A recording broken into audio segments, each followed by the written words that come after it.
당신은 천국에서 가장 큰 자가 되고 싶으십니까? 단순히 교회에서 존경받는 사람이 되는 것이 아니라 하나님 앞에서 참으로 인정받는 사람, 영원 속에서 가장 높임받는 자로 기억되기를 원하십니까? 그렇다면 지금부터 반드시 귀 기울이셔야 합니다. 예수님께서는 마태복음 18장에서 분명히 말씀하셨습니다. 어린아이와 같이 자기를 낮추는 자가 천국에서 큰 자라고요. 그러나 오늘날 대부분의 사람들은 낮아짐이라는 단어를 매우 불편해합니다. 세상은 스스로를 드러내고 포장하고 증명하라고 말합니다. 그러나 하늘은 완전히 다른 기준으로 움직입니다. 하나님께서는 자기를 스스로 높이려는 자를 낮추시고 자기를 낮추는 자를 친히 높이십니다. 당신은 지금 어떤 방향으로 자신을 움직이고 계십니까? 높아지기 위해 열심히 준비하고 계십니까? 아니면 낮아지는 것을 기쁨으로 받아들이고 계십니까? 천국에서 큰 자는 단순히 교양 있는 겸손을 연기하는 자가 아니라 하나님 앞에서 스스로를 비우는 훈련을 견디는 자입니다. 겸손은 영적 전략이며 천국에서의 위치를 결정짓는 핵심 원리입니다.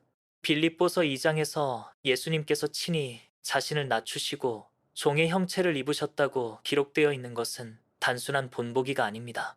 그것은 당신에게 주어진 하늘의 명확한 초청입니다. 당신이 스스로 낮아지는 길을 선택하지 않는다면 하나님께서는 당신을 높이실 수 없습니다. 왜냐하면 높은 자리에 합당한 내면이 아직 준비되지 않았기 때문입니다. 예수님은 단지 교리를 가르치신 분이 아니라 자신이 하신 말씀을 그대로 살아내신 분이십니다. 그리고 그분이 친히 선택하신 길이 바로 낮아짐의 길이었습니다.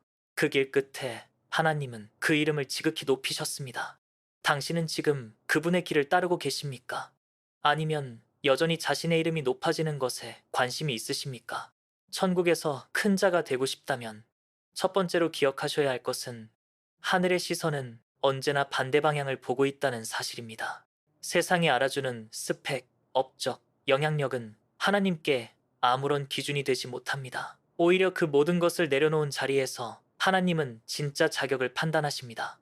두 번째로, 천국에서 큰 자는 섬김을 경쟁의 수단으로 삼지 않습니다. 마태복음 23장에서 예수님은 말씀하셨습니다. 누구든지 너희 중에 큰 자가 되고자 하는 자는 너희를 섬기는 자가 되어야 한다고. 이것은 단순한 미덕이 아니라 영적 권위의 질서입니다. 당신이 지금 누군가를 섬기고 있다면 그 섬김이 드러나지 않고 아무도 알아주지 않아도 괜찮습니다. 하나님께서는 그 섬김 하나하나를 기록하고 계십니다. 세 번째로, 천국에서 큰 자는 감춰진 자리를 두려워하지 않습니다. 오히려 기뻐합니다.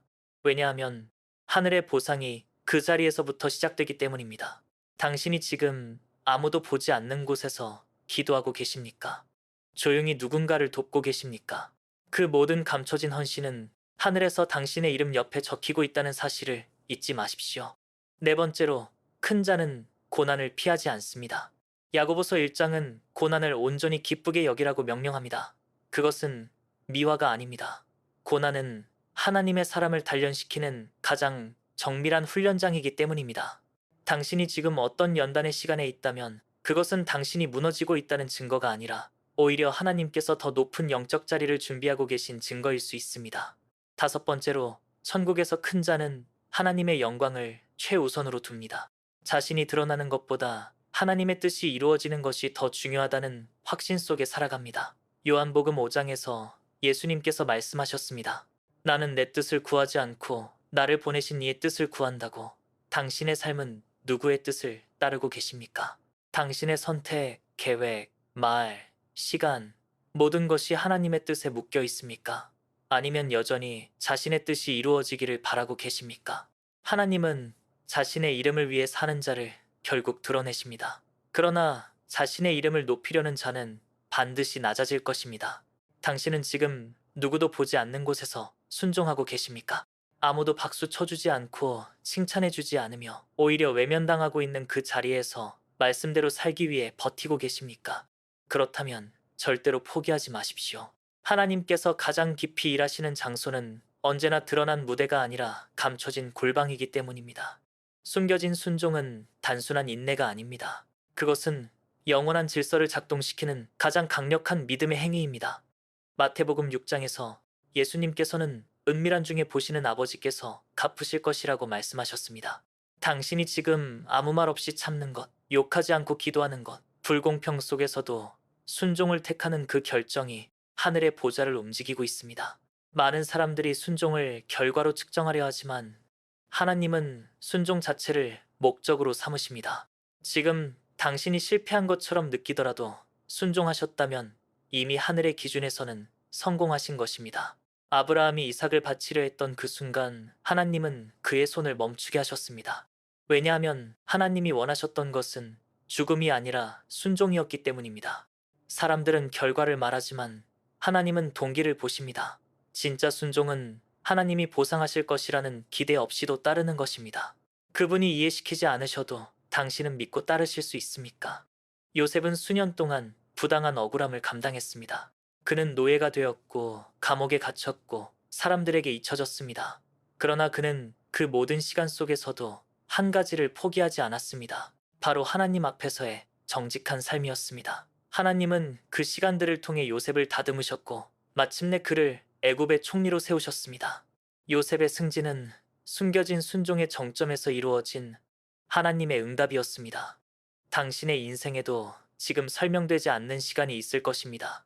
그러나 하나님의 응답은 언제나 가장 조용한 믿음 위에 쌓입니다.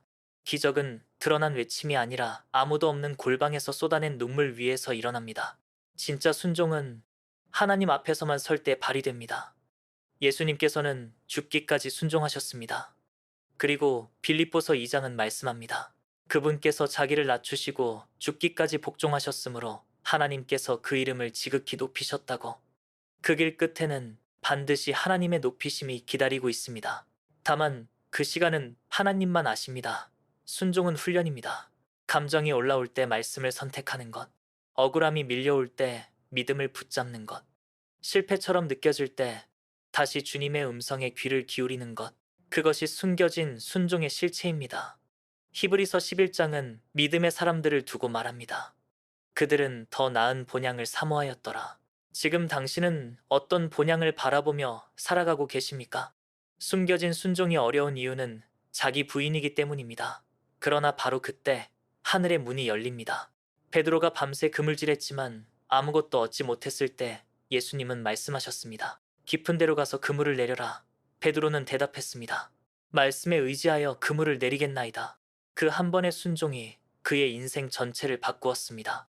지금 당신의 상황이 이해되지 않더라도 하나님의 말씀이 비논리적으로 들리더라도 그 말씀에 의지해 순종하십시오. 결과는 하나님께서 책임지십니다.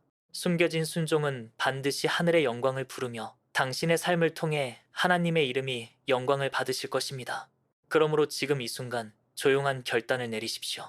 아무도 보지 않아도 보시는 하나님 앞에서 끝까지 순종하겠다고요. 오직 주님만 아신다는 사실 하나면 충분하다고요. 그렇게 살아가는 자가 바로 천국에서 가장 큰 자입니다. 그리고 그 자리를 하나님은 지금도 찾고 계십니다.